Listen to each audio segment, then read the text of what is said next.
Bonjour à toutes et à tous, je suis ravi de vous retrouver aujourd'hui pour parler comics. Alors j'enchaîne un petit peu les reviews, je sais, je vous bombarde de vidéos en ce moment, mais j'ai une grosse pile de trucs à faire, donc voilà, j'enchaîne.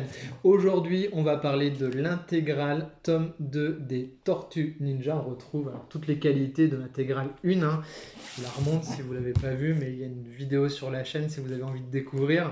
Donc les intégrales sont magnifiques. Splinter pour cette intégrale tome 2 en couverture. Voilà, si vous avez vu la vidéo iComics, je ne vais pas rajouter grand chose dessus. L'édition est toujours aussi quali et c'est un vrai plaisir de retrouver dans ce format-là. C'est vraiment super agréable à lire et à suivre. Vraiment super sympa. On est à peu près sur la même pagination, toujours le même tarif. On est dans les 40 euros. Pour parler un petit peu de cette intégrale tome 2. Alors, vous me direz si vous voulez des vidéos sur toutes les intégrales parce que voilà, je me pose la question de savoir, moi vous savez que j'aime bien faire des vidéos sur les tomes qui suivent, ça me semble important, parce qu'autant il y avait une déferlante sur le tome 1, autant j'ai l'impression qu'il n'y a pas autant sur la suite, et ça me semble important quand même de savoir où on met les pieds, et c'est bien entendu un des buts de la chaîne. Donc, dans cette intégrale tome 2, vous avez en gros deux arcs narratifs principaux. Vous avez une longue histoire qui va se passer sur la planète Neutrino et autour des enjeux qu'il y a autour de cette planète-là, et donc ce qui est assez malin, c'est que les scénaristes en profitent également pour développer le lore complet de la série, mais également les différents personnages. Et donc ça, c'est plutôt cool, c'est plutôt bien senti, avec plusieurs dessinateurs qui se succèdent. Et le deuxième gros arc narratif, c'est donc l'histoire secrète du clan Foot, où là, il y a un des dessinateurs, scénariste principal aussi, qui arrive la série, qui s'appelle donc Mateusz Santolokos, que je ne veux pas écorcher son nom, où là, effectivement, ça monte d'un cran, c'est ce que tout le monde m'avait dit. Sur le tout début de l'album, donc on a plusieurs scénaristes et plusieurs dessinateurs qui vont se succéder. Donc en termes de dessin, on retrouve un petit peu l'équivalence de ce qu'on avait dans l'intégrale 1. Et puis, ces deux grands arcs narratifs sont comme ça entrecoupés d'histoires sur certains des protagonistes, des histoires individuelles qui vont aller un petit peu approfondir une histoire d'un personnage et qui s'intègrent dans le récit fleuve. Donc ça, c'est super malin. Je trouve ça bien intégré parce que ça permet de faire des pauses comme ça dans le récit principal. Ça marque des petites temporalités qui sont cool. Là, c'est ce que je vous montrais. Vous voyez, il y a un dessinateur différent et visuellement, c'est super canon.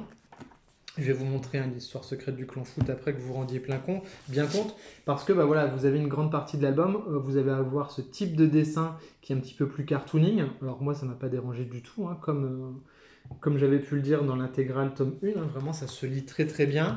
Et donc ça permet comme ça d'approfondir toutes les relations avec les personnages et pour le coup c'est super malin parce que finalement les tortues sont là, on développe un peu plus les caractères de chacun aussi dans les différentes scènes d'action et dans les différentes tournures que prennent le récit. Plutôt cool. Et donc on s'ennuie jamais. Encore une fois, c'est un page turner, hein, vraiment on est là, on s'éclate à tourner les pages comme ça, à lire vraiment cette intégrale, c'est hyper fluide, ça passe super bien. Et c'est plutôt malin parce que vraiment, on découvre plein de choses sur l'univers et sur les personnages. Alors je vous montre quand ça monte en puissance avec ce fameux titre, l'histoire secrète du clan Foot qui a fait tant parler d'elle.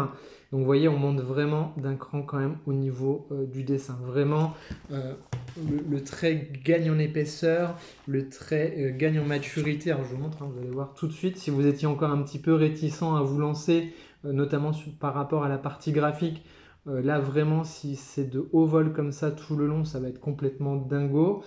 Avec bien entendu tout ce qu'on avait apprécié dans l'intégrale 1. Alors je ne vais pas vous refaire toute la vidéo, mais avec les liens par rapport à la réincarnation, par rapport à ces clans japonais. Donc ça c'est vachement bien, ça marche vraiment du tonnerre. C'est vraiment extra.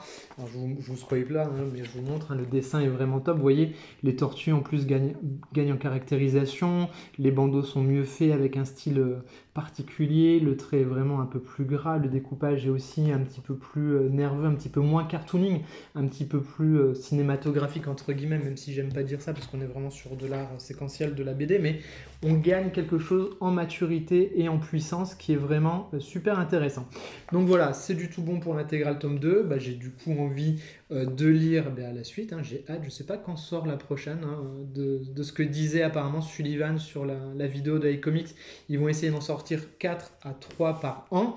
Et je voulais juste apporter une précision également pour les personnes qui m'ont demandé en commentaire. Ce qui sort, donc ce que vous avez également sur la chaîne, qui est sorti en Nomade, mais qui était sorti chez Urban, où vous croisez d'autres persos, notamment Batman, ce ne sera pas dans ces intégrales-là. Bien entendu, c'est sous licence DC Comics, et pour le coup, ce ne pourra pas être dans les intégrales de chez iComics. Voilà, donc l'intégrale tome 2 avec ce Splinter absolument magnifique en couverture, c'est du tout bon, j'ai adoré ma lecture. Et dites-moi si ça vous intéresse d'avoir des reviews à chaque fois sur les différents tomes pour savoir un petit peu ce qui se passe, même si ce sera sûrement des vidéos un petit peu plus courtes, mais qu'on puisse quand même avoir des vidéos qui traînent sur le net et qui parlent des objets et des lectures qu'on a, parce que sinon on va se retrouver des fois sans rien. Et vous savez que moi j'aime bien faire les suites de tomes, par exemple Noctera tome 2, même si ça fait moins de vues, mais je pense que c'est important également pour les lecteurs qui des fois attendent les suites pour savoir s'ils peuvent se lancer, et c'est un début de la chaîne, savoir si on met de l'argent ou pas dans une série. Voilà, si vous découvrez la chaîne avec cette vidéo, n'hésitez pas à vous abonner, vous pouvez la liker, la partager et la commenter, et c'est avec grand plaisir que je répondrai à vos commentaires pour pouvoir discuter avec vous. Je vous dis à très vite, bye bye.